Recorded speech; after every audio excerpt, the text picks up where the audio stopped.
इस चैप्टर की स्टार्टिंग में हम लोग देखते हैं कि जूफेन की रिंग में से स्काईलार्क बाहर निकल के येलिन की तरफ अटैक करने जा रहा होता है, जिसे देखकर येलिन बहुत ही शॉक हो जाता है और कहता है ये तो एक ट्रू थंडर फिनिक्स है। और स्काईलार्क बहुत ही स्पीड से येलिन पर अटैक करने के लिए बढ़ रहा होता है और वो अपने सैटरिंग थंडर क्लॉ से येलिन पर एक जोरदार अटैक करता है, जिससे चारों तरफ लाइटनिंग फैल रही होती है और येलिन उस अटैक को बड़ी ही मुश्किल से संभाल रहा होता है। और फिर उसके बाद वहाँ पर एक बहुत ही ज़ोरदार धमाका होता है और उसके ड्रैगन्स के स्केल्स भी टूट गए होते हैं, जिससे जख्मी होकर येलिन दूर फेंका जाता है। और हम लोगों को थंडर स्काईलार्क का फाइनल फॉर्म दिखाया जाता है, जहाँ पर वो बहुत ही थंडर रिलीज कर रहा होता है और सभी लोग ऑडियंस में शॉक होकर बोल रहे होते हैं आखिर ये स्पिरिचुअल बीस्ट आया कैसे। और एक्सीलेंस बाइली भी पूरी तरह से शॉक हो जाते हैं और बोलते हैं अब मुझे समझ में आया। और दूसरे एक्सीलेंस बोलते हैं और जूफेन शुरू से ही पीछे से हमला करने का सोच रहा था और उसने ऐसे मुंह से एलिन पर अटैक भी किया, जिस पर एक्सीलेंस बाइली बोलते हैं मुझे तो इस पर शुरू से ही डाउट था कि जूफेन अपनी रिंग इतनी आसानी से कैसे खो सकता था, पर अब मुझे समझ में आया कि ये सब उसका प्लान था। और एक्सीलेंस बाइली बोलते हैं लेकिन येलिन जितना स्ट्रांग है उस पर कोई भी आम स्पिरिचुअल बीस्ट खर्च भी नहीं डाल सकता। और जूफेन का जो स्पिरिचुअल बीस्ट है वो लेवल 6 का है, लेकिन उसकी पावर्स लेवल 6 से भी ज़्यादा हैं। यहाँ तक कि लेवल 8 का स्पिरिचुअल बीस्ट भी इसका कोई भी मैच नहीं है। और जिस पर दूसरे एक्सीलेंस कहते हैं लुक से लगता है कि ये थंडर स्काईलार्क है, लेकिन ये उससे भी ज़्यादा स्ट्रांग है। जिस पर एक्सीलेंस बाइली हंसकर कहते हैं जैसा मास्टर है वैसा भी उसका स्पिरिट बीस्ट भी है। और जूफेन तो एक खुद ही मॉन्स्टर है, इसलिए उसके पास एक मॉन्स्टरस स्पिरिट बीस्ट है।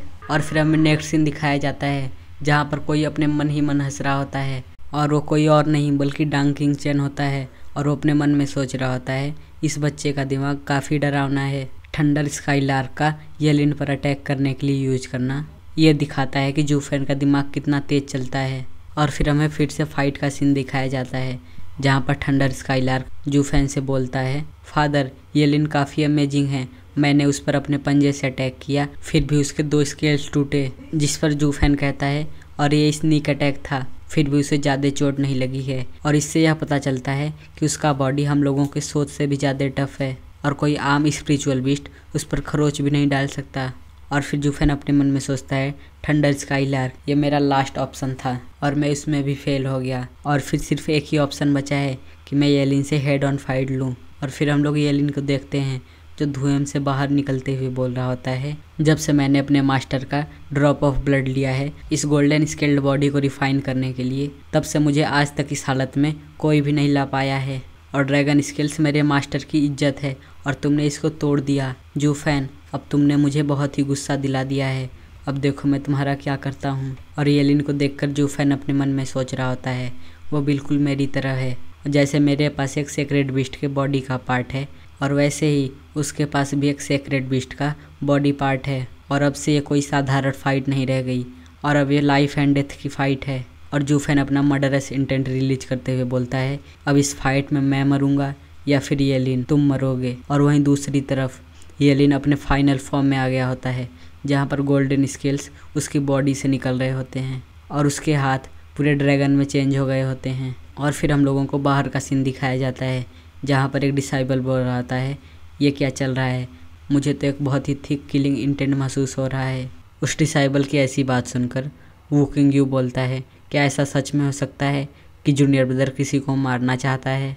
और मैं ये पहली बार देख रहा हूँ कि जूनियर ब्रदर किसी को सच में मारना चाहता है। क्या ऐसा इसलिए हो सकता है कि उसे आज तक कोई वर्दी अपोनेंट नहीं मिला है और मैं सच्ची में नहीं चाहता कि उन दोनों के इस फाइट से कुछ हो। और फिर हमें उन दोनों एक्सीलेंसों का सीन दिखाया जाता है जहाँ पर एक्सीलेंस बाइली बोल रहे होते हैं अब वो दोनों बच्चे एक दूसरे को मारने के लिए अटैक करने जा रहे हैं, लेकिन चाहे कुछ भी हो वो दोनों वेस्टरलैंड्स के फ्यूचर हैं और हम लोग उन दोनों को ऐसे नहीं मरने दे सकते। और अगर मामला ज़्यादा आगे बढ़ेगा तो हम लोगों को डबल ड्रैगन गैदरिंग के रूल को फर्स्ट टाइम तोड़ना होगा। ऐसा डिसीजन हमारे इमेज पर असर डालेगा लेकिन ये वर्थ इट है। और फिर हम लोगों को फिर से जूफेन और येलिन की फ़ाइट को दिखाया जाता है जहाँ पर जूफेन अपने क्यूयर से येलिन पर अटैक करने के लिए बोलता है और फिर क्यूयर येलिन पर अटैक करने के लिए बहुत ही स्पीड से जाने लगता है। और जैसे ही थंडर स्काईलार्क का अटैक येलिन से टकराता है येलिन उसे अपने हैंड से ब्लॉक कर देता है और इसी मौके का फ़ायदा उठाकर जूफेन उस पर पीछे से अटैक करने जा रहा होता है और वो दोनों एक दूसरे का नाम लेकर अटैक करने जा रहे होते हैं। जूफेन बोलता है येलिन और येलिन बोलता है जूफेन, और इसी के साथ हम लोगों का ये चैप्टर एंड हो जाता है। और अगर आपको ये न्यू चैप्टर अच्छा लगा हो तो इस वीडियो को जल्दी से लाइक करके चैनल को सब्सक्राइब